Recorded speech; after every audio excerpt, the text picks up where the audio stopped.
Good evening and welcome to Claude and the Bansters for this special Arsenal and boxing one. We've got a great guest with us tonight. Just before I announce him, I just want to say thank you to everyone that's in the chat already. We've got Gunastavalaz, Connor, Lone Star, ST2838, Connor, Salman, the Dugout Football Channel. How you doing, Doug? I hope you're well, mate. Who else? We've got One Arsenal Wenger, Seamus, Omar, the intellectual investor, Sammy, Chaos, Geo. Thank you very much, everyone. Really appreciate you coming over to watch us tonight. Obviously, like I just said, we've got a special guest. He's a pro boxer. He's a young up-and-coming fighter. He fights out of Italy. He's 26 years of age, and his name is Sam Cox. How you doing, Sam? Not bad. How you doing, Terry? You good? Yeah, I'm really good, thank you, mate. Really good. Really looking forward to getting your insight in your sort of career at the moment and your insight into boxing. And also, a little bit later on, we'll get into Arsenal because you're a big Arsenal fan too. Yeah, definitely.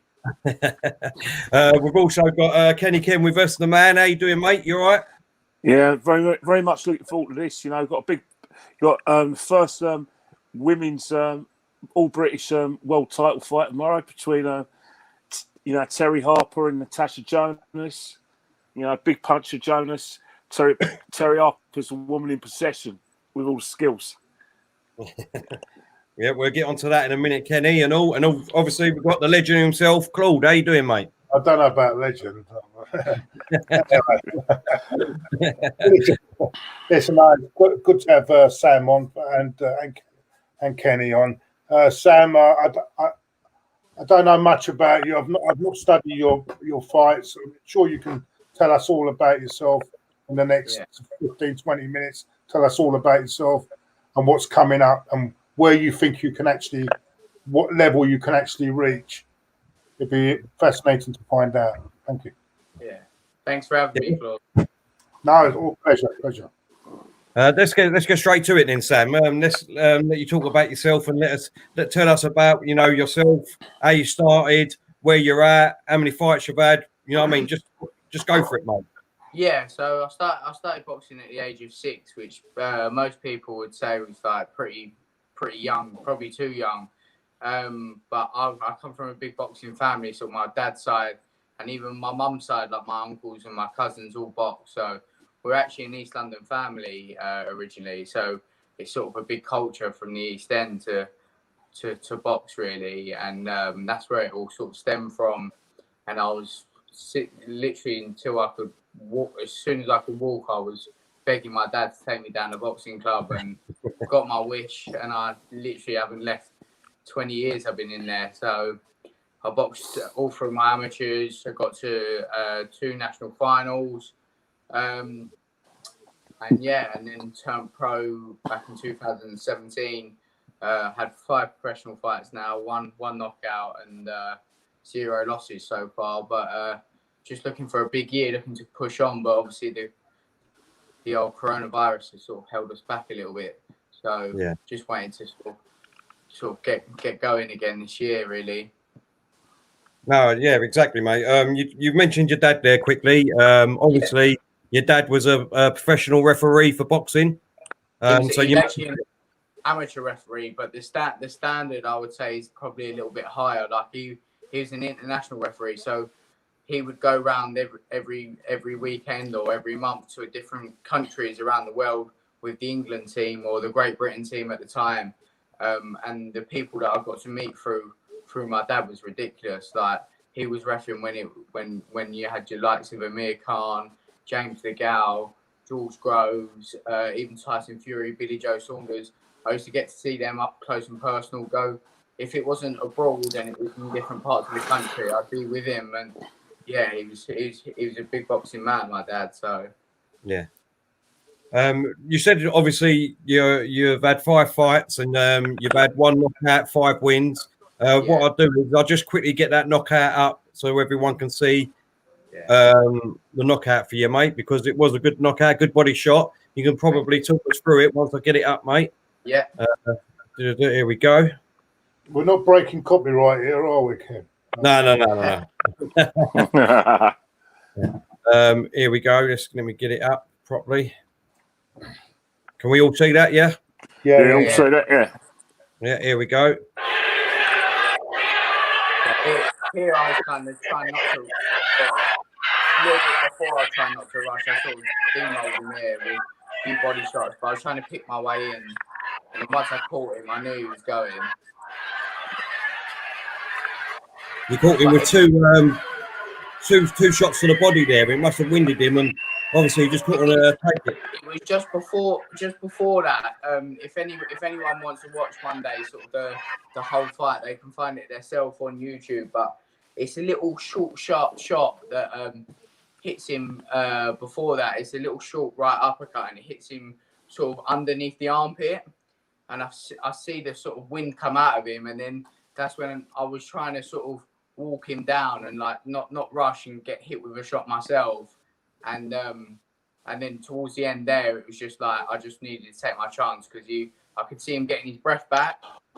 So I sort of just lunged in and I was hitting him with a few body shots. And to be honest, the last couple didn't even hit him around the ribs. They were hitting him on the arms, but he was going to go anyway. So yeah. So you've had five fights at the moment, Sam. Who was your hardest opponent so far? Would you say? I reckon my last fight with Stephen Maguire was over a 6-rounder, and I remember in the second round I hit him with a flurry of about six to 8 shots, and I thought, lovely, like is this going to be a nice early night? And then after I've hit him and I hit him clean as well, he like just looked up at me and I was like, right, well, I'm in here for the full 6 here, and we literally, it was good for me because I've always shown that I can box, and I wanted to show that I could have a bit of tear up, a bit of rough and tumble. So it was in the pocket stuff, and we had a good 6 rounds. So that was probably one of my best fights as a pro. Excellent. So obviously, you know, we've had the virus at the moment, and it took a toll on obviously trying to book up fights and things like that. We was just having a chat just beforehand. Let people know sort of when you're looking to get back, what sort of you're trying to do in your next fight, and maybe when it will be. Yeah, well, literally, I was meant to fight a week before we got locked down, or I think it was 10 days. I was supposed to fight the O2 on the undercard of Josh Kelly on the Matchroom card on the 28th of March. And obviously, when lockdown came in, we got cancelled, but we thought it maybe go behind closed doors, but it didn't work that early. Now, obviously, there are this sort of behind closed door shows. I'm holding out and I'm hoping for an opportunity to fight for maybe the Southern Area title in October, November. If I can get on one of them shows that will be behind closed doors, or my actual manager, Steve Goodwin's working on a few bits now, maybe some sort of smaller crowds, something like that. And if that can happen, then I'll be out October, sort of November. But if not, we'll probably have to look to get going again sort of March 2021, which will be sort of a major setback. But look, I think any of us guys now that are boxing with this pandemic realize how short our careers are, and I'm just going to take every opportunity I can get now. So whereas before I'd maybe wanted two more fights before I box for a title, now I'm just ready to take a title shot tomorrow. So I think that's a great point you've made there about obviously you know our shorter boxer career is. We've got a super chat here, so we're going to have to ask it for you, Sam. Thank you, One Arsenal Winger. He said, "Would you take on Manny Pacman? What would your strategy be like against him?" Well, Manny Pacquiao is probably one of the best fighters in the world. So maybe a sledgehammer to the ring that might help. or a revolver, I'm not sure. No, but with Pacquiao, what you'd want to do with him is you kind of would want to sit outside the pocket where you're just sort of out of range and box at your own range. As soon as you let him have because his range is a lot shorter than other people, so he wants to be sort of on your chest, and he can let them shots go hard from inside. So you'd want to keep him nice and long, but he's relentless. Like he won't stop coming all night. So you'd have to be some sort of fighter, just like Mayweather, really, to beat him. Who was your idol growing up, Sam? Who did you want to be? Do you know what? Watching boxing and the standard of boxing I've watched sort of internationally with obviously my dad being an international referee, the best fight I've ever seen in the flesh in pro and amateurs is Lomachenko, and I got to see him actually at the Olympics in 2020. And like, when I mean you can't teach the stuff this guy does. Like, you can't replicate it. He's just one of a kind. He's unbelievable, and I think like him as a boxer, that's someone I've always aspired to sort of be like. But you can't be like him. That's the mad thing about it. Like, you can't learn to box how he boxes. It's just it's something sort of out of the ordinary. The other fighter that I really looked up to in the amateurs, and I was around him quite a lot, was Amir Khan. And I honestly, still to this day, think he's one of the best boxers to ever put a pair of gloves on. It's just a shame he hasn't got a chin, and that's something you can't teach, and that's something that's out of your control, really. But honestly, his hand speed, his distancing, everything about him, I honestly think he's one of the best fighters to put a pair of gloves on. And a lot of people would like slate me for that, just because of the amount of times he's been knocked out. But your chin is a different story. If you haven't got it, you haven't got it. You can't build it, you can't teach it, and there's nothing you can do about it, really. Yeah. So is it right? I don't know. We were talking a bit earlier. I think we was having a talk, and apparently every D is your next opponent. Yeah. I think I've got to lose some pounds before I get in with Heavy D anyway. It's slim nowadays.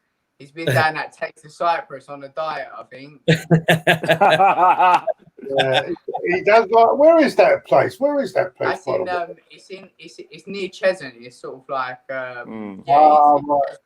but he's nice. It's a nice restaurant, to be fair, but it's not somewhere you want to be dieting, that's for sure. But yeah, he's a good man, Heavy. I've done a lot of training sessions with him, and his trainer Barry Smith actually is normally my trainer second, so he normally does my hand wraps, my cuts and stuff. So I've spent quite a bit of time with him over the last couple of years, and he is a really nice geezer, and he loves his boxing, and his knowledge of boxing is really, really good, to be fair. Yeah, he's got a great heart, you know. He's got a great heart. Yeah. And you know, he's had a few problems, but he's got a great heart. He means well. People take him the wrong way. A lot of people take him the wrong way, but he's quite a character, you know what I mean? And that's the way he is. And I've seen a couple of. I was at one of his fights at the O2, and that was his last one. It wasn't the one. It was the one he drew. I didn't see the one he win. It's the one he actually drew. They gave a draw, and he was fuming about it. And I actually thought he actually won the fight. Actually, believe it or you know, I mean, but you know, he's a character, and I like. And you know what? He's got a lot of bottle to get in the ring. You know, I think anyone. I'll take my hat off to anyone.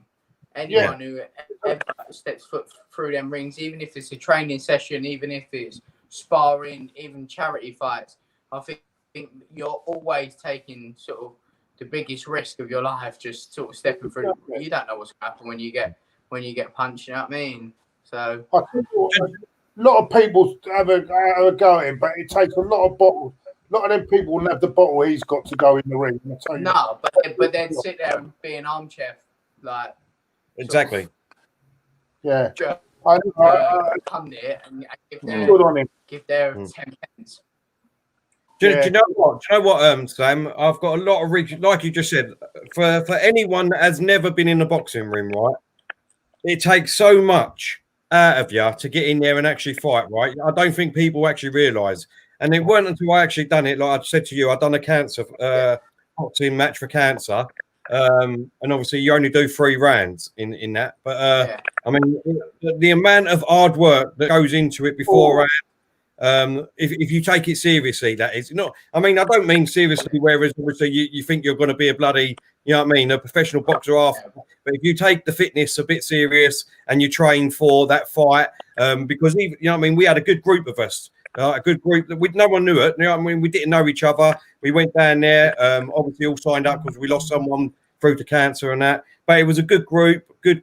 We had a good laugh, and there was great matchups. You know what I mean? And it weren't until I actually done it, and then I went back afterwards because there was another one after that, like a couple of months later, and a few of we all got back up, went out for a drink, and we went and watched it.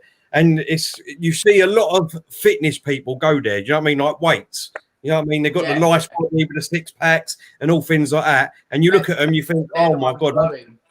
Yeah, exactly. You look at them, you think, oh, I don't think I'd want to get in a ring with them. But I'll be honest, like there was 2 of them that had the body, they had the physique. You know what I mean? But they couldn't get up after the first round. They were just blowing out of their asses. No, it takes a lot out of you, I'll tell you, doesn't it? I mean, you know about it. I've never been in a boxing ring, but have you've been in one, Kenny, haven't you? Well, no, I think there's always the saying in boxing, like muscles don't win fights, and I think that's you look 100%. And you look at a lot of fighters. Yeah, like you remember Big Frank Bruno. His body was like a temple, but you know towards the end of his fight, especially in like when he was fighting like Witherspoon, Bone Crusher Smith, he traditionally ran out of steam, and even against Lennox Lewis and Cardiff, like, he ran out of steam as well. Yeah, there's so many fighters out there that haven't got the greatest of bodies though, and they're probably the most athletic. Like if you look at Tony Bellew, he didn't have it. Look at him and David Haye. If you show 2 people a picture of each one of them, and they didn't know who they was, and they said who's going to win this fight, 10 out of 10 people would say, "Oh, David Haye," because he looks like a Greek god. Do you know what I mean? But it doesn't mean nothing. I think you're just born with genetics. That if you train hard, you're going to look good. Do you know what I mean? And some people haven't got great genetics, but for me, fighting, it's all done in the gym. Everything's done in the gym. Like you live your heart and soul in that gym. It doesn't matter what you look like, how you feel. When you get in there, you know you can give 100%. I'd say it's probably 70% mental as well. It's got to be right up there, and it's like people say to me, because like when I diet and stuff like that, I won't have like a chocolate bar, I won't have a fizzy drink, I won't have a bit of bread, and people go to me, oh, like you're allowed like one day off, or you're allowed like to have one chocolate bar. But for me, when I walk down them steps into the ring, I need to know that I've not done one thing wrong, so that in my head I've got full confidence in myself. Do you know what I mean? Otherwise, I've got this little doubt, and it might be something so stupid like a chocolate bar, but trust me, it plays on you. One Arthur Wenger said, have you ever tried MMA? Never tried it. Been in the back garden with my brothers and cousins. I'm sure we can class that as MMA. And I'm still unbeaten there and all. I love that, Sam. Brilliant, mate. Kenny, you got any questions, mate? No, I was just thinking about your last fight because obviously, like you missed it in March because of coronavirus, but I think what a lot of people don't realise is that it's like the money you spent on the camp, innit? It cost me. For instance, you probably would have gone away. I don't know. Yeah. So basically, it's like so basically, you pay for the camp, and then obviously when you get your purse fee, obviously like after the tax man takes it, you got to pay your cuts man. You've got to pay the camp that you've already used and everything. And I think that's one of the things what people don't realise about boxing nowadays is like it's TV that really pays you guys. It's like the golden nugget for all of you is to get on TV. Yeah. Like that's the golden ticket. You think about it. If you think about it now, Sky and BT Sport are putting a lot of shows on, like BT Sport with Queensberry. Promotion with Frank Warren, and obviously Sky have got a match room. And one of the reason why, basically, but you know what it was? BBC, like the terrestrial TV don't touch boxing because anything that with boxing, like, Sam, you could break your ankle just before a fight. The fight's off, so they can't fill their TV schedules. So it's always been in the golden note because obviously when I was a kid, a bit before your time, we had the only fighters that were really making money were Nigel Benn. He was making money because he was always on TV. Chris Eubank. Frank been up before him, but a lot of obviously your dad would tell you this. A lot of boxers weren't making money if they weren't on TV. So a lot of them used to go around selling tickets, especially we used to have a lot of people in. Because I'm from Islington, like you, Sam. Like, we used to have loads of fighters who actually selling tickets themselves before so they can pay their opponent. That's exactly how it is now. Like exactly how it is. So like, see, for me, I'm quite well known and I've got quite a big family, and where we're all sort of into boxing, I do well with my tickets. I can sell sort of between 200 to 400 per fight. Now, to any promoter, that's an asset, because for the like, say, like you're talking about these TV fighters that get put on shows, a lot of them won't sell a ticket, and a lot of them people go, say for example, like when Anthony Joshua's boxing, no one's coming to watch any of the undercard. They want to watch Anthony Joshua. Do you know what I mean? Yes, true. That's what they're paying their money for. They will watch everybody else, but then, for example, like if I sold 400 tickets on a show like that, I'm paying for X, Y, and Z to box, because that's their purse. Do you know what I mean? And it's hard, but if you can sell good tickets, you can always get on, and that's what I found at the minute, and that's why I got them opportunities at the O2 and on the Matchroom cards, because I can sell a ticket. But like you're saying, I went for a 10-week camp for that show in March to be cancelled, and it probably cost me in the region of about, in total, probably the camp itself probably cost me 3 or 4 grand. The fight I'll probably made that back, plus sponsorships and bonus money from the tickets, and in total I'll probably set back like at least 10 grand. Do you know what I mean? Without whatever I paid out. Yeah. And so I think that's one of the things as well.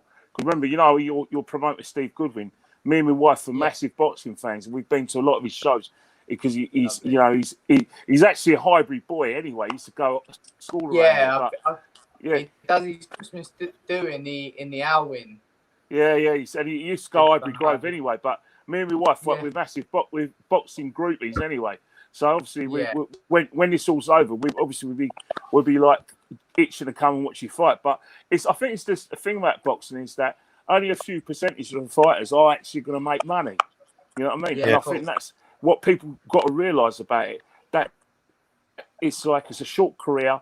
It's basically a TV sport, and I think basically with boxing, the casual boxing fan is actually the people you need to educate. People like me and Terry, we're there anyway. We're there anyway. We're a sure thing, but unless you can, you know, like I said, cross over as a casual boxing fan, and then it's hard for a fighter not to make money.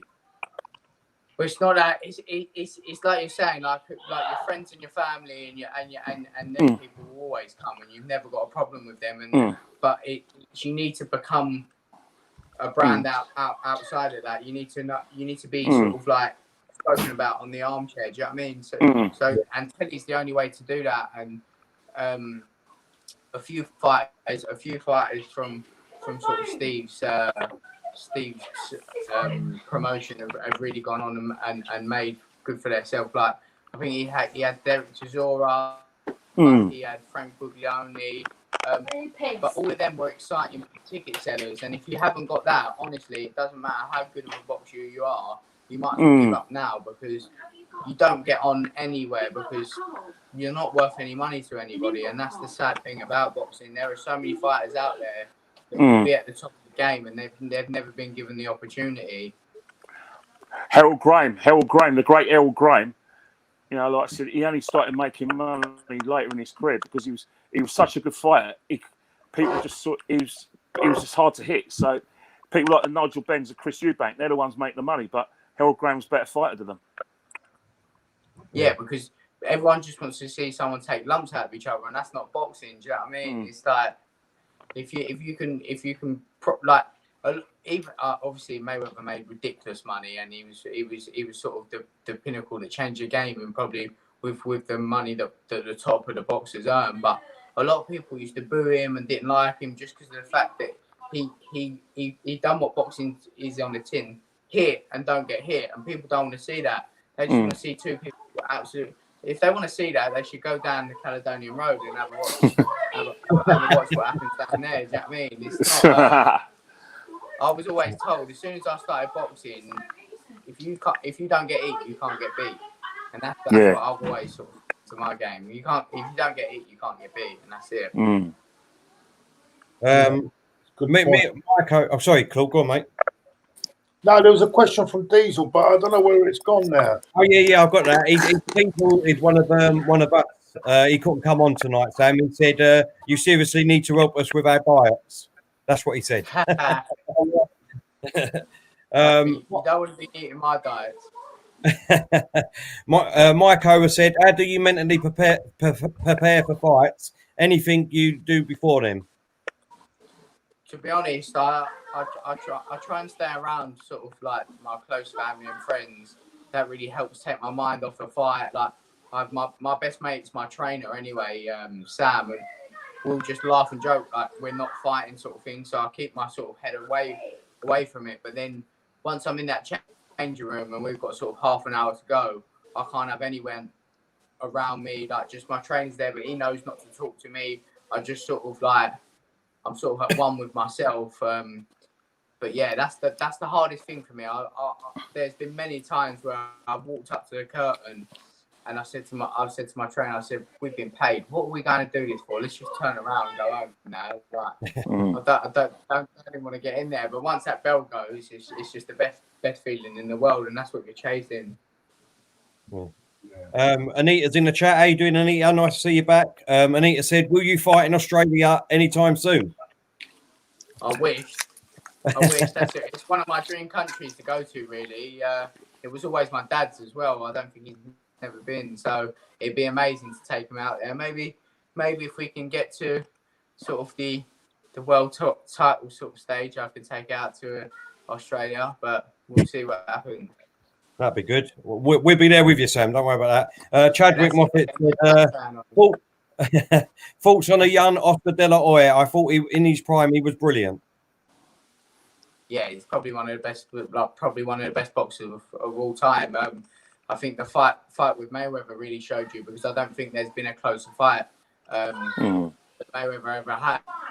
And a lot of people say Oscar was over the hill at the time, but you got to remember both of them were in their 30s, so I don't think anyone was really over their prime. And but Oscar is probably one of the best fighters ever to do it, really.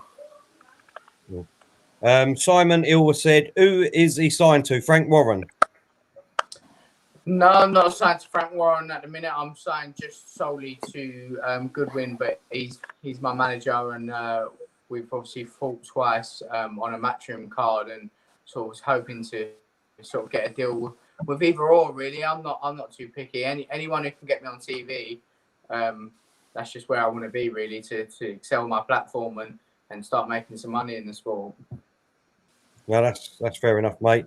Anthony, how you doing, mate? Hope you're well. If you look closely, you would have seen his picture behind, so I know already what he's going to say.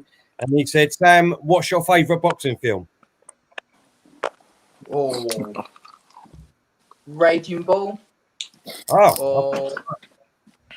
Or what's the one with the girls? Is it Cinderella Man? No. Is that with what's that called? That's one. Is it one? Southpaw's a great one though. That's not too old. Southpaw was amazing. That had me in tears, to be honest with you. Yeah. $1 Million Baby. Yeah, that's it. $1 Million Baby. Yeah. Hilary Swank, innit? Yeah. Yeah. I'll tell you one film I watch the day before I box, and it's not boxing. I watch Conor McGregor's documentary. Literally the day before I box. It just gives me. The geezer's got so. He's only got where he's got off of self-belief and pure drive. He's not the greatest fighter of all time, like in MMA. Doesn't do anything special. He's just pure. It's there. He's won the fight there most of the time. Yeah. Because he believes in himself so much. He's my favourite. He's my favourite, Sam, in the UFC. I'm a big UFC fan and all, but he's my favourite. Come on, Terry. That's just play fighting, mate. That ain't proper boxing. Listen, I love my boxing too, mate. I love my boxing too. We'll get to that in a minute. UFC's just play fighting. Listen, you know what it was? I told you about it before, Ken. But what it was for me, Sam, was that there was a period of boxing after the sort of the Nigel Benn, Eubank era, and you know what I mean. You had all of them where all the best was fighting the best all the time. Do you know what I mean? It sort of went a bit low a little bit, boxing, and I think the standard went down a bit. It was just more cuddling in the ring sort of thing, and things like that. And that's when I got into UFC, like in a big way. And then obviously boxing in the last. They're all the best. Go on, They're all Sam. the best fighters of their sort of sport, so they're all the best anyway, ain't they? So it is quite a good sport. I watch it a little bit. I wouldn't say I'm a big follower, but I think now with this coronavirus, now you're going to see a lot more British matchups and a lot more the best fighting the best because they've got no option to. So hopefully that brings the sport up a level as well. Yeah. But you know what happened with kind of Matchroom, because I know like before Matchroom got the exclusive rights with Sky Sports. I know like Barney Francis of Sky Sports. He was there was a time when Sky was losing a bit of interest in boxing. Remember they had Frank Warren. He was like he was with Cream. He had his basically had the lineage with Sky, and it was all his producers, people like Ricky Hatton. Remember, Carl Frotch was with Hennessy Promotions on ITV. So I think what it was is that the proviso that Matchroom got all the fights was that they did have sort of the signature fights, like the best fighting the best. And I think UFC has made boxing up its game. And I think it's just not with not just with Sky, but it's with like BT Sport. But remember, I don't know if anyone's heard this, Claude as well, casual boxing fan that you are. But Frank Warren's proposed that Queensbee Promotions and Matchroom kind of get together. So basically, like Fury, Tyson Fury fights AJ, Dubois fights Dillian White. And it's, those sort of ones. Williams fights you. So it's something that Frank Warren's proposed, and Eddie Hearn's accepted. But words are cheap in boxing, aren't they, Sam?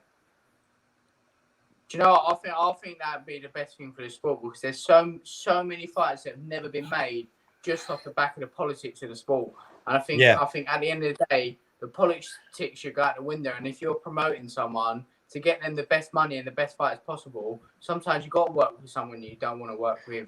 And I think now, I think what sparked that is really because AJ and Fury fight has to happen. So once that happens, there's a relationship there, and then some of the other fights can happen, hopefully. Yeah, but the thing with the AJ Fury fight, but Fury's a BT Sport man, and he's with one of the Americans. So AJ's with DAZN, top rank, and he's with Sky Sports. So I think Fury's top rank, and he's with BT Sport. AJ's with DAZN and Sky Sports. Who is it work? Do they all bid for the same sort of rights or something? Does a promoter bid for the rights? So only one of the promoters will get those TV rights. Yeah, for the purse bids, isn't it? This is the problem, isn't it? I mean, isn't this the big problem, right? I mean, isn't this the big problem now when you've got too many TVs now involved in this? You can't get the proper fights on that you need because one is from one TV, one is on the other. It's all wrong, isn't it? Yeah. No, I totally agree with that. It's all wrong, mate. I mean, the old days when you had great, all them, and you only had one. But in the old days, you only had one belt as well, didn't you? Yeah. That's what I don't like. There's a few world champions that sort of make it that wouldn't have made it back in the day. There's a few out there, but I mean, I'll go back because I'm a bit older than even Kenny now. I go back to the 70s, like when you had Norton, Ali, Frazier. It was only one belt then, wasn't it? Yeah. It wasn't 3 belt nonsense. You had to fight for 1 belt. I don't like this 3 belts. You can't. Well, there's more than that now. There's 5 belts for each weight, and then you've got like a regular champion, a super champion. It's like, who is the champion? Do you know what I mean? And I think really there should be sort of 1 belt. But I think the good thing about having all these different belts and all these different organisations is it gives a chance for other people to make a lot of money in the sport that already made a lot of sport. Also, in the old days, didn't they used to have a British? And you had a Europe. They don't have this anymore, do they? You used to go British. You have to be British champion, then go be European champion, to then fight for a world title. in the old days. Yeah. Yeah. Now you can sort of work your way around it. Yeah. Like Randy. He's in. So it's all changed. I don't know whether it's if Kenny thinks it's for the better because Kenny probably remember. I'm not sure. It's not for the better, is it? It's not for the better because all it is it's better for the TV and money wise. That's all. I think what it was. There's probably with the TV that boxers get more money. That's probably. But whether it's a spectacle, it's better. I'm not so sure. Yeah. Because I think what it is. I think what it is that I think what it is today, and I think a lot of boxers they kind of build up their portfolio, i.e., they protect their records until it becomes a situation where they got no choice but doing it. Everyone like I'm a massive Joe Calzaghe fan, no doubt about that. But you always got the feeling with Joe Calzaghe that he always seemed to protect his unbeaten records, and like when he fought. People when he fought Hopkins and he fought Roy Jones Jr. He fought them probably at the end of their careers. It was never you never really when you saw Joe Calzaghe fight, you thought, you know what? Who is he fighting in his prime? All right, Jeff Lacey was probably his signature fight where he basically boxed his head off. But if you think of other fights Joe Calzaghe had, you're thinking, well, where's this super fight? You know what I mean? And I think.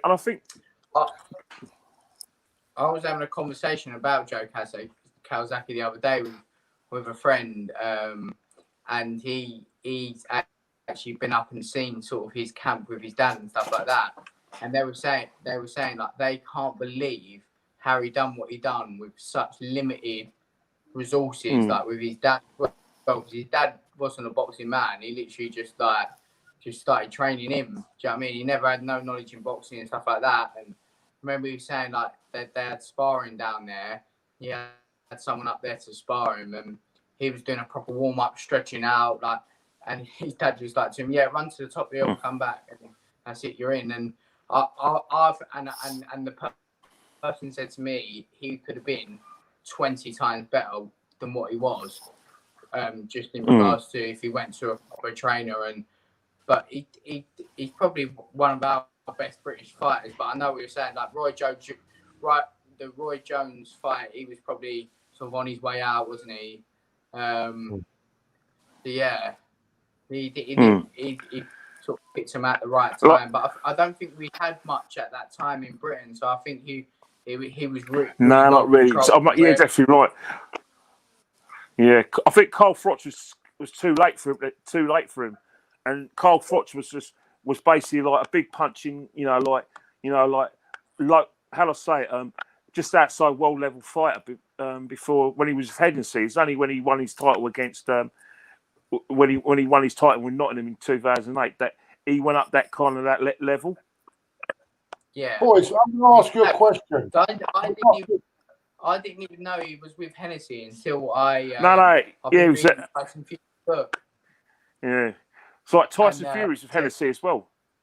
Yeah. No, I knew that, but when I was reading his book, he's like, "Yeah, I was on Carl Froch's undercard on the Hennessy promotion," and then because when you're young, I don't think you take notice who's the promoter. Yeah, I mean, so.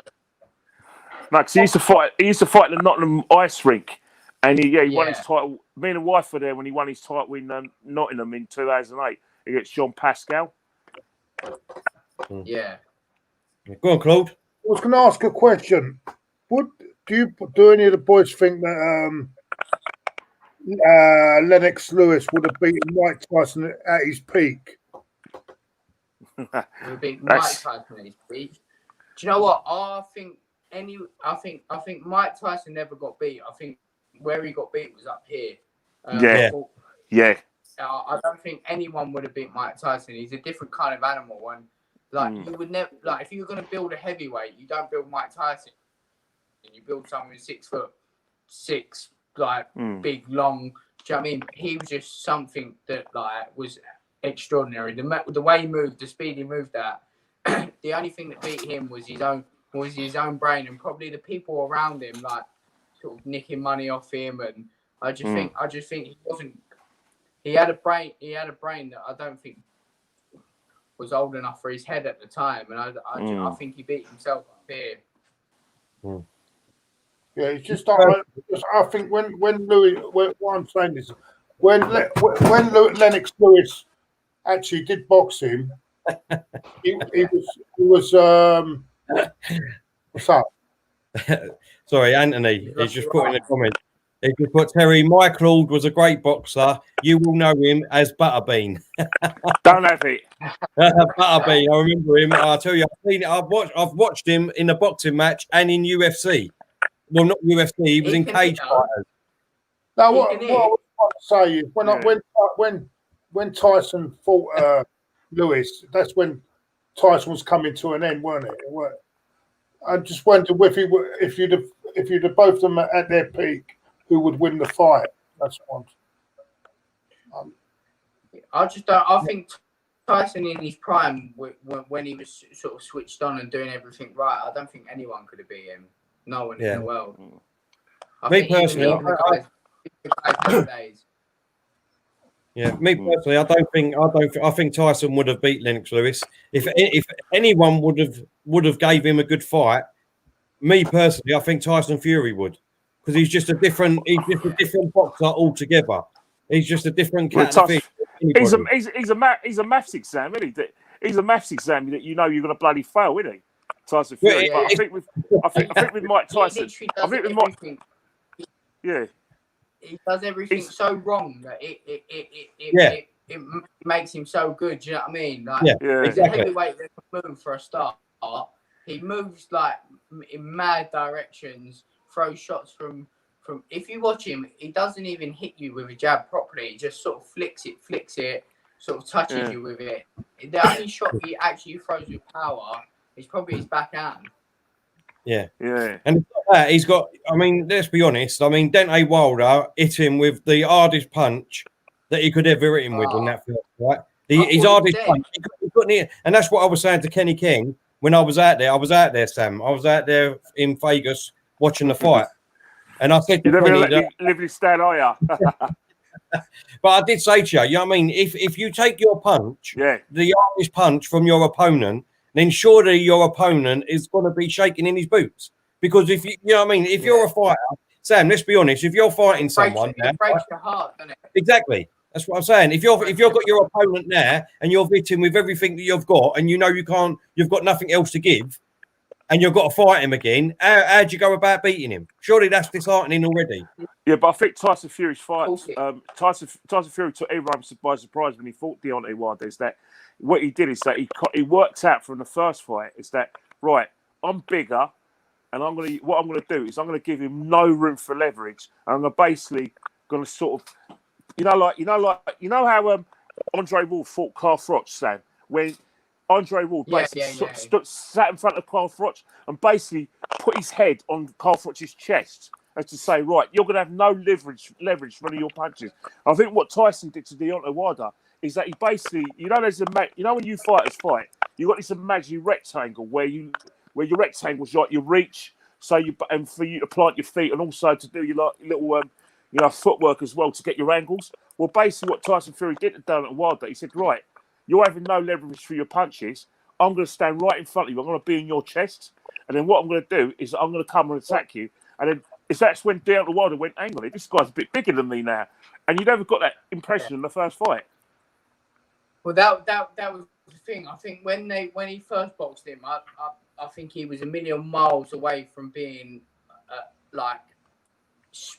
sort of in the shape to do what he done the second time. So I think the theory with that one was to stay away from him for 12 rounds. And obviously he got clocked once, and whatever happened, and he jumped back up, and that was sort of unbelievable. I did think he won the fight by a couple of rounds anyway. But the second fight, literally, when you fight someone like Deontay Wilder, he doesn't throw his punches correctly, but he needs 3 million miles to be able to land on you. So if you stand in front of him, what is he going to do? He can't. That's where your safest place is here, because he wants to hit you from the other side of the ring. Do you know what I mean? So if you stand on top of him and bully him, it's the same thing as that I say like with my mum when I went to school. Well, like if a bully bullies you, bully him back, and you just see the different straight away. Do you know what I mean? Exactly. If you bully a bully, that's it. They don't know what to do. Mm. No, exactly. A couple more questions, and then we go on to Arsenal, Sam. Sammy, Yeah. I was going to bring this up just a minute ago. I disagree with you here. He said, I still need that Tyson and Wilder 3 to happen, in my opinion. I don't think it should, because Fury won the first fight hands down, and he absolutely annihilated him in the second. So the third one should the third one should happen to me. But what do you think, Sam? I don't What think did it they should do the happen. first one? Was that a draw?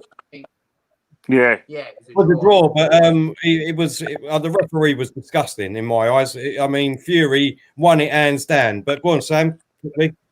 Yeah, no, I think the third fight is pretty pointless. I think you've seen a man beat a man twice, and they boxed twice. And even if you say it was a draw, he's drawn with him and beat him over 2 fights. So he's the better man anyway. Do you know what I mean? So I think a third fight's just stretching it. But Wilder would be stupid to not have a rematch clause in his contract, because obviously sort of to winning the belt back and stuff like that. So he's always gonna want that third fight, and that's why we've got to sit and watch another 12 rounds of it. We've got to sit and watch another 12 rounds of it. I love that. Right, let me ask you a quick question then for the last one, because I think that's going to be a foregone conclusion myself anyway. Fury come out with that, no problems, with another win. Yeah. So it'd be Fury, AJ. Sam, what's your predictions on that, mate? Mine would be simply Fury. With no doubt in my mind, I think he wins. Exactly. So, yeah, Kenny. You know what? Trouble with me is that I've seen so many foregone conclusions go pear-shaped for me. You know what I mean? and like, if I was to put my house on Tyson Fury winning that fight, I'll probably lose my ass, because I think there's one thing that Tyson Fury wouldn't be able to do to AJ what he did to Deontay Wilder, is to actually sit on him, because AJ is quite a strong lad, but AJ does need leverage through punches, and one of the things about AJ is his stamina as well, because one of the things he did really well in his fight against his second fight against Ruiz, he finally realised that muscles don't win boxing matches. No. And he trimmed down. I think for him to stand any chance, he'd have to come in nice and light, I think. Yeah. Definitely. Yeah. And when he catches Tyson Fury, don't let him off the hook like Wilder does. And then Murray's go in there, sit on him, and just hit him with flurries. Because there's going to be, when you do hit Tyson Fury, it's going to be very rare that you're going to catch him. You know what I mean? Claude, what do you think? But I mean, I'm not as expert as these two, but in a heavyweight, it's just all it needs is one punch in it, and that's it. It can be all over. And I'm just saying, am I right in that? I mean, well, no. In any boxing, you're right, but heavyweight is more in heavyweight than any other. Yeah, You can never pick a winner heavyweight. You can never put a solid bet on a heavyweight. That's what I'm trying to say. In that, you can never tell, but on form, of what I can see, surely it's got to be Fury, isn't it? On form. I mean, me personally, I think Fury would have too much for him. I think Anthony Joshua would be too slow. I think he'd be too clumsy. I don't think he's got a chin. And I think Fury will be all over him, to be honest. Tyson's chilly as well, you know. Tyson's chilly. Remember Deontay Wilder, who's not a proper boxer, put him in his arse a couple of times. Yeah, he put him on his arse, but he got back up. That's what I'm saying. He got back up. One punch. What was that fight that Tyson lost because of one punch? That fight that Mike Tyson lost because of one punch. That's what I'm trying to say. That can happen. That was like what Sam said, Claude. That was like what Sam said. It wasn't purely down to boxing. That was purely down to his head, his mental ability of leading up to that fight and court cases and all that beforehand. I think personally, that happens more in that. It's more likely to happen in a heavyweight contest. Yeah, of course. Yeah, so that's why you can never tell. on these fights. But Yeah. Ken, just before we finish, do you want to quickly talk about the girls the weekend? Well, it's a bit massive fight tomorrow. It's like massive world title fight, all British world title fight. Terry Harper, she's the reigning champion, and she's been fighting Natasha Jonas, who fought in the Olympic Games in 2012. Big puncher. It's got one defeat in her hand, and basically it's going to be in Essex tomorrow in Eddie Hearn's back garden. So, highly recommended fight. Terry Harper is the overwhelming fight. She can box, she can bang as well, but you can't rule out Jonas because she's got a massive left hand. She fights out of southpaw. Do you know what that is going to be some fight? I fancy Terry Harper, but you can't knock Jonas out of the picture. I think she's had a great amateur background on the GB squad, and she really does show some grit. But I think the loss that she took, I don't see her beating Harper, but I might be wrong.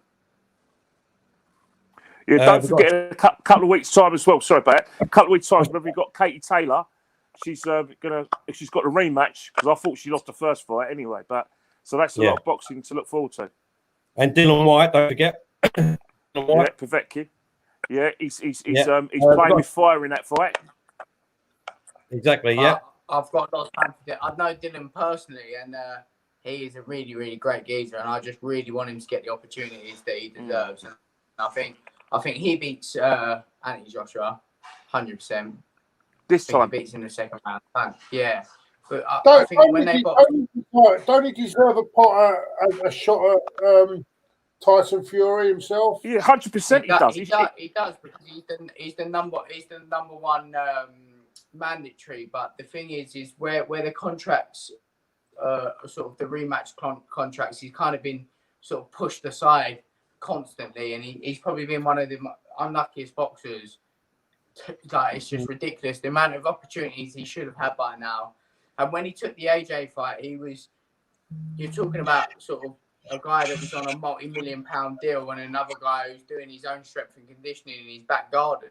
Do you know what I mean? Yeah. So he boxed him on a minimum budget where he had no nutritionist, no sports scientist, no nothing. Now I wouldn't say they're on a level playing field because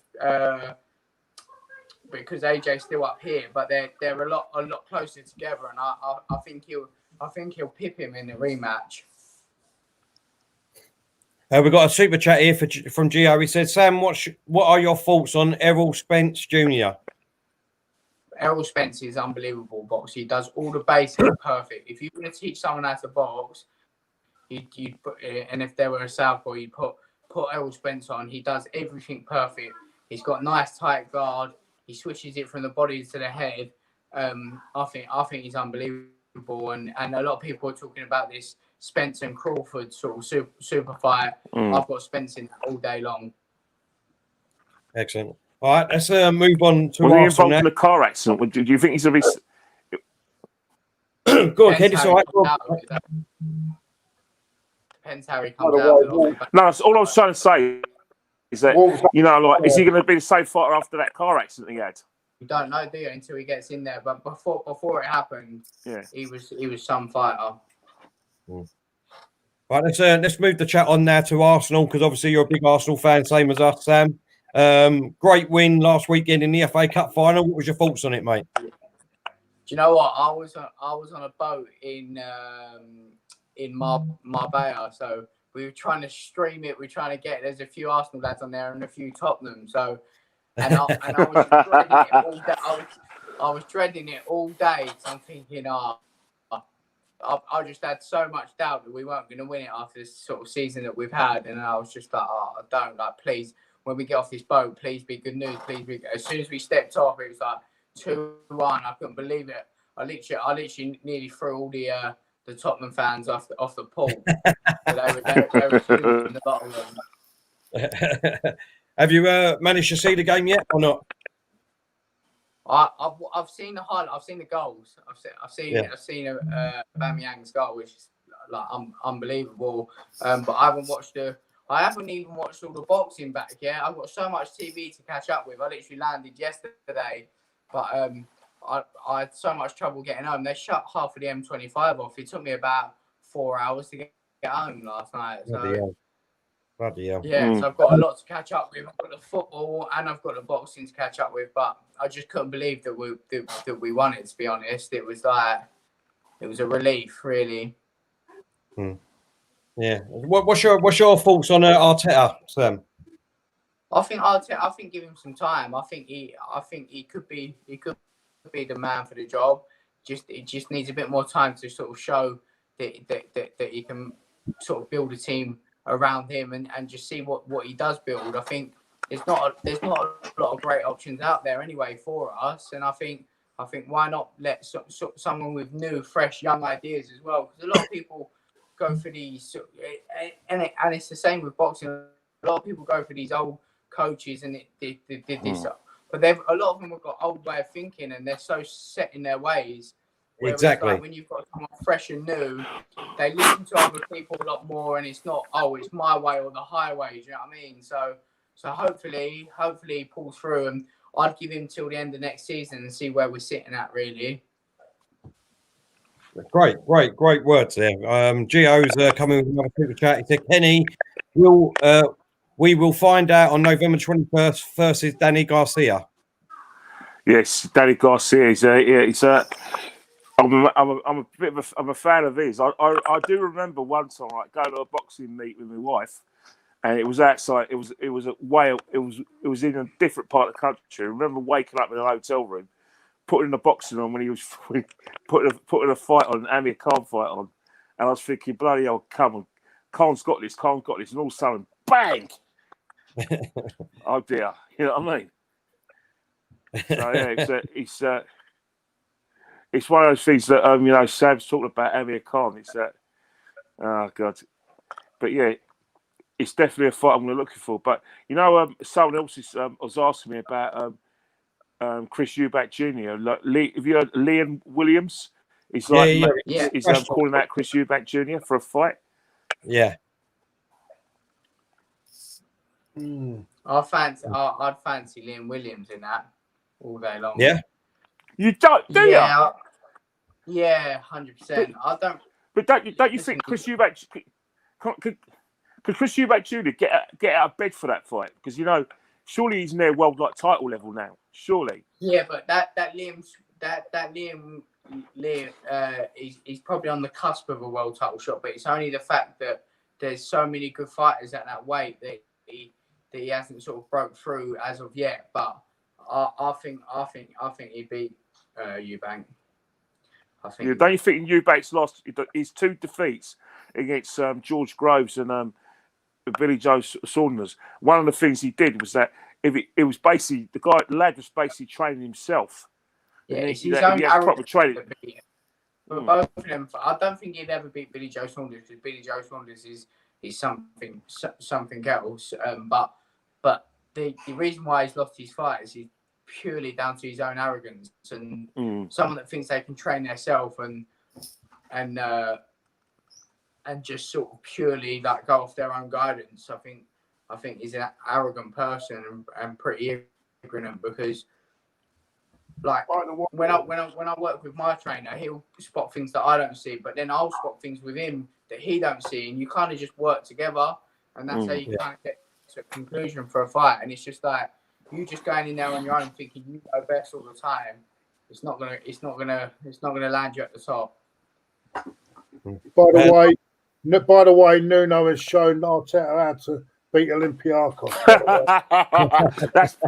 Tell Terry that. Tell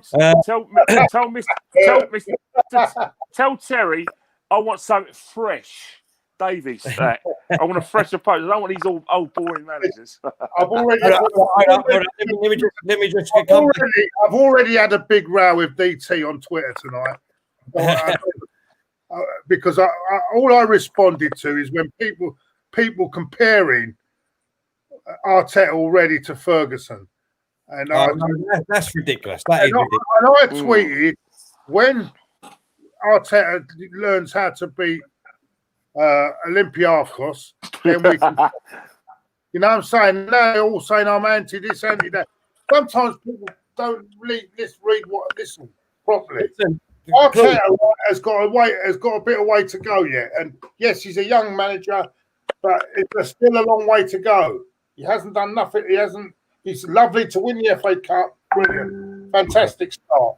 But he's still got a lot to learn. And in the league, I'm telling you now, Terry, there's 3 games we've lost to Brighton, Spurs. Who was the other one we lost to? And Brighton, Spurs, Aston Villa, yeah, that is and Man City. 9 points. Forget Man City. That's 9 points plus the 2 we dropped against Leicester, which would have taken us into the Champions League. Yeah. Right? Yeah. Would have taken us into the Champions League. So he has a lot to learn. So let's stop giving all this. Oh, you were wrong about Arteta. You didn't. I'm just saying there's still a lot he's got to learn to prove that he's up there. That's all I'm saying. Hold up, let me just, Lance has said, Claude Callum wants to know how to subscribe.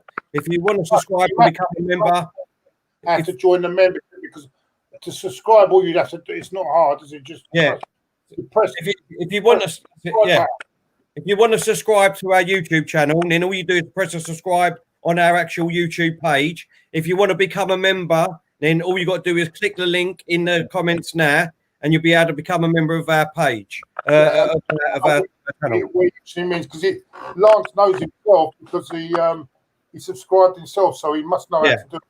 Exactly. So, if he means that, or he means something else. Just quickly come back at you. Wolves beat Olympiacos tonight, but Arteta beat Wolves in the league. So there you go. That's it. All done. About European game. He's shown us 2 legs in Europe to beat Olympiacos. Right, yeah? we get onto that in a minute. Let's get onto some transfer news quickly. Start with you, Sam. Coutinho, what's your thoughts on him?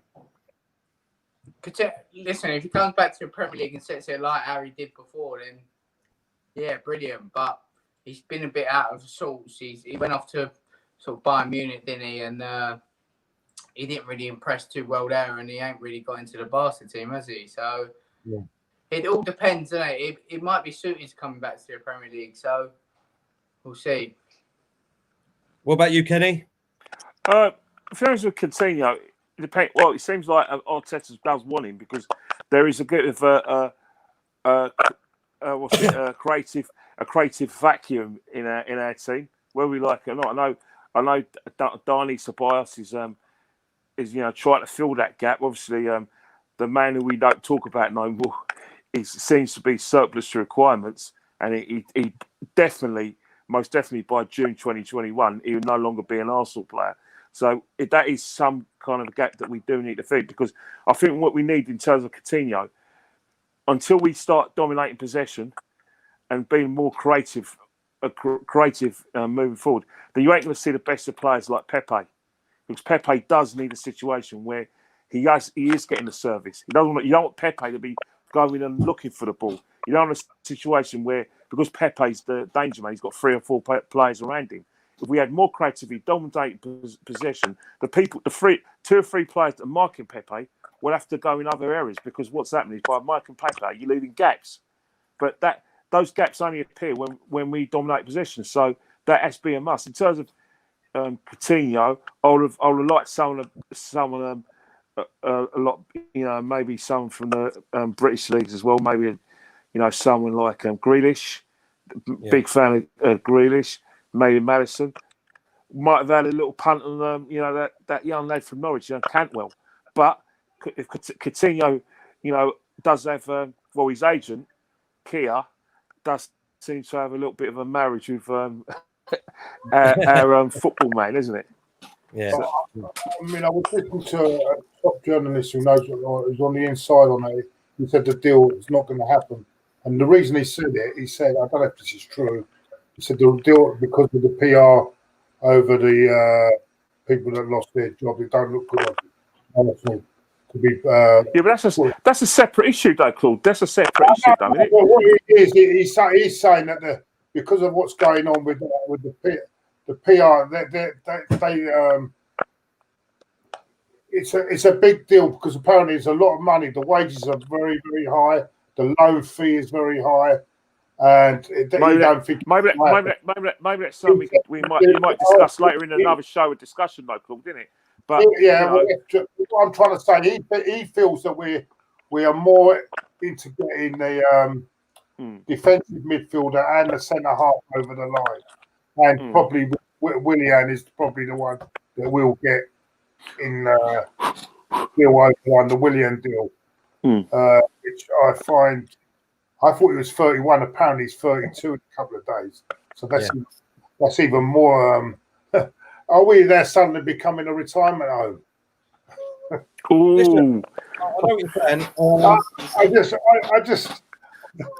Listen, the way I see it, right? The way I see it, Sam, have you got 10, 15 minutes?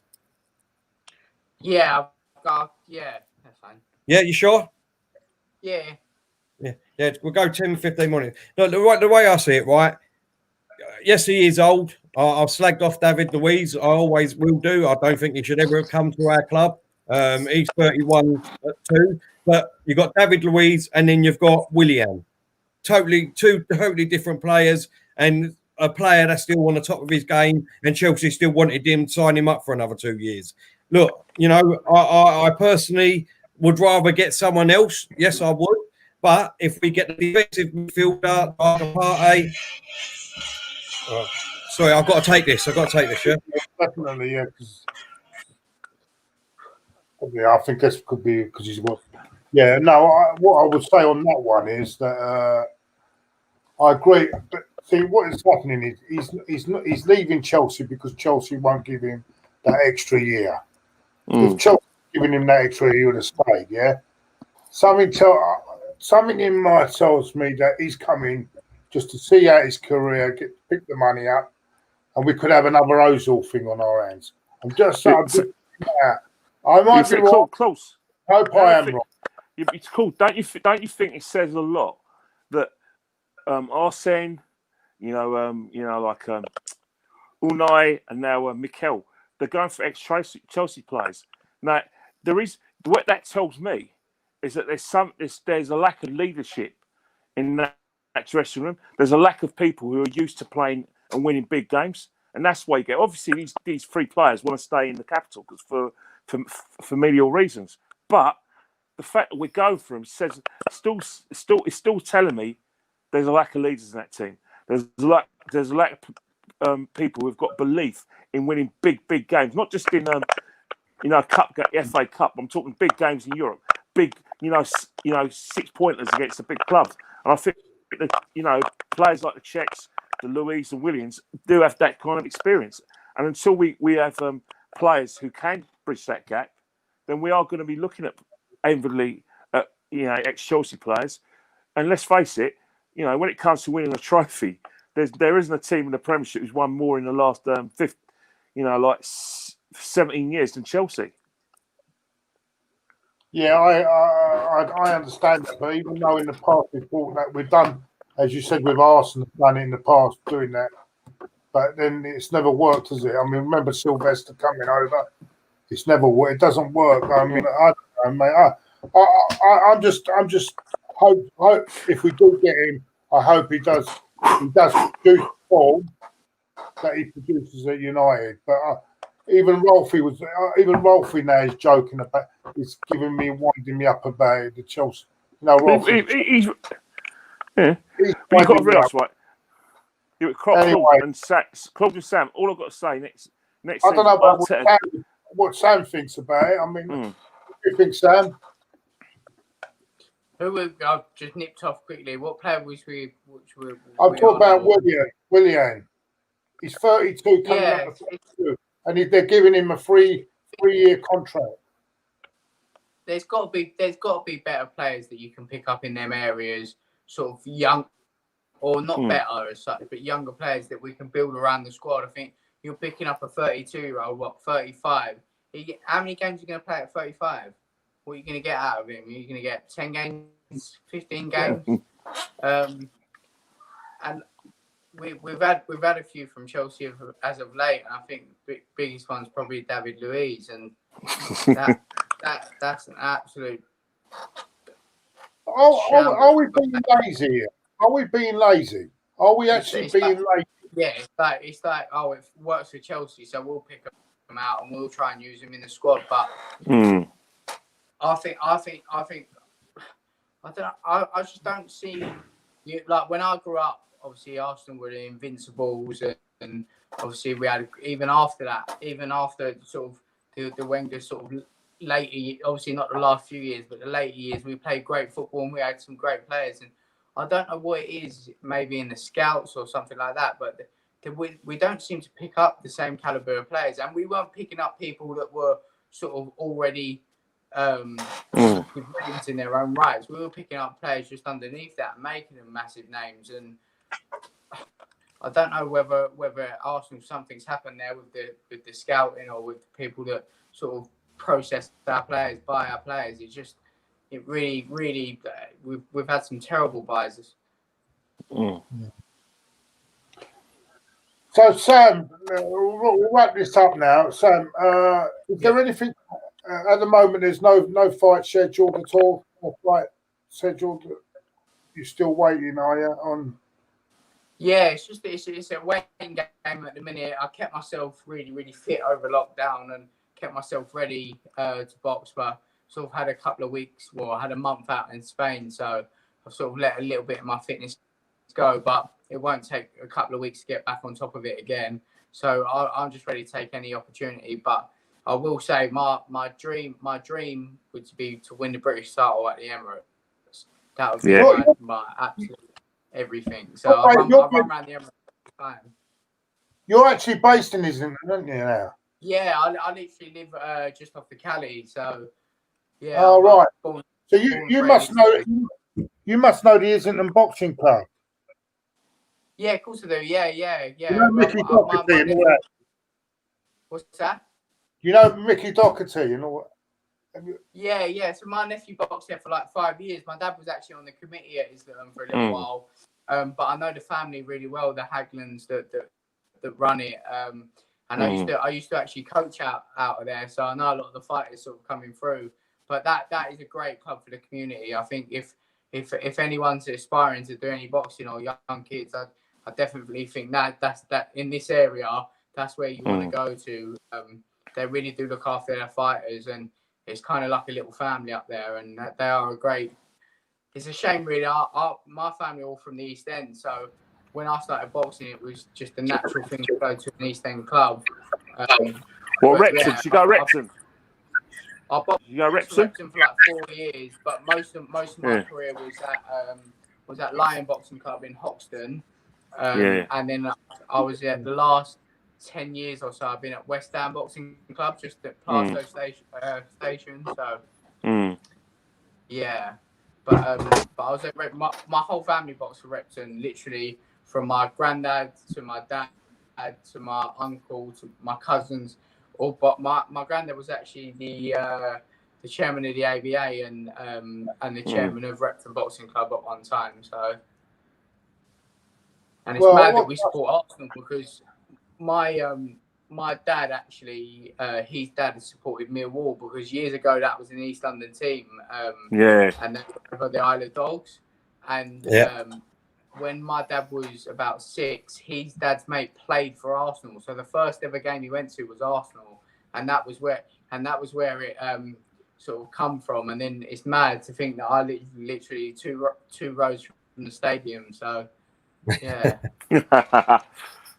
Excellent. So when your next fight, you're gonna let us know so we can promote it for you, yeah? 100%. We'll get you all down there, and we'll have a good time after as well. Trust me, the after parties are just as good as the fights. Don't worry about that as well. Right. That'd be brilliant. I love that. We want to put a wide weight behind you anyway, Sam. Do you know what I mean? We're fully behind you now, trying to get your tickets sold out. So we'll promote you. Do you know what I mean? And definitely we come down. And like I said, do you know what I mean? When we can all get back together, we'd love to come down to the gym one day with you, and we can film it. You know what I mean? Have a laugh down there, do a bit of pad work. and see how you train, mate. If you come down to West Ham gym, you've got to wear an Arsenal top. That is the. I'm too old. Claude, you're never too old, mate. All that, mate. Hey, Terry, you're holding the pace when I throw those right hook bombs on you, innit? See if you've got your shoulders left. Listen, yeah, we need to get a bit of frustration out on each other. Do you know what I mean? Because we always go backwards and forth, think we, mate? But it's all love. It's all love in it, Ken. You know what I mean? You've got him like Emery sacked. me on my own. Yeah, you're right. Leave Brilliant. Runai alone. Leave him alone, Runai. Oh no, he was rubbish. Now listen, right. I just want to say thank you to everyone in the chat. We really appreciate it. And your support. Sam, thank you very much for coming on, mate. We really enjoyed it. No, yeah. Honestly, it's been a pleasure, mate. A real pleasure. Enjoyed it, Sam. It's always good to have a boxer in. It was like when I was growing up, I used to be like starry-eyed when I see footballers, but now when I see boxers who basically are the fittest human beings on earth, I think, I'm in awe of what you're doing for a career, and make sure you get in bed with Eddie Earn, because I think Eddie Earn pays you on time. And I'll tell you what, Sam, we do live watch-alongs and all, and especially when the boxing's back, we'll be doing that. So if you ever want to jump on a stream with us, and when we watch it, you can give us inside information and the technical ability bit and all that. That'd be fantastic, mate. So especially, I'll tell you what, maybe the Dylan White one if you're up for it. Yeah, no, definitely. I love Dillian, so that'd be a great one to do it for. So. Excellent. All right, thanks very much, everyone. Like I said, Sam, we're fully behind you, mate. Kenny, thanks again for coming on. Thanks, really enjoy. Always enjoy doing shows with you and Claude. I was very happy when Claude phoned me earlier and asked me to come on. In fact, I would have been a bit jealous if I wasn't invited on this one. Do you know what? I was meant to do it earlier, but things have happened today, mate, and it's just been things. So, but yeah, Claude, once again, been brilliant, mate.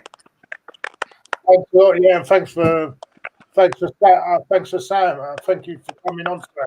Real pleasure, mate. Thanks for having me, definitely. Now all the time. Excellent, Sam. I'll give you a bell later on just to make sure everything was all right on that and you enjoyed it. And we'll hopefully see you again soon. And thank you, everyone. Don't forget, we've got a live watch-along tomorrow of the Man City game against Real Madrid. Obviously, hopefully, Man City is still 2-1 up in that game. You never know. They might get through to the quarterfinals. So come along and hang on it. We don't support the English sides, mate. We always want the English sides to lose, man. It's club rivalry. I was trying to be that crap. I was trying to be. Stop that. They're coming in Real Madrid. Claude, have a word with him. Have a word, Claude. Have a word. He's like he'll support Spurs in Europe. No, you haven't a lot. That is something I wouldn't do. Listen, if anything, that'd be you supporting him because of Mourinho. You and Diesel. Don't give me none of that. Let's end the stream there. That's below the belt. That is below the belt. Well below the belt. Everyone, thank you very much. Don't forget, come over tomorrow and watch us, and we'll see you soon. Thanks a lot. Take care.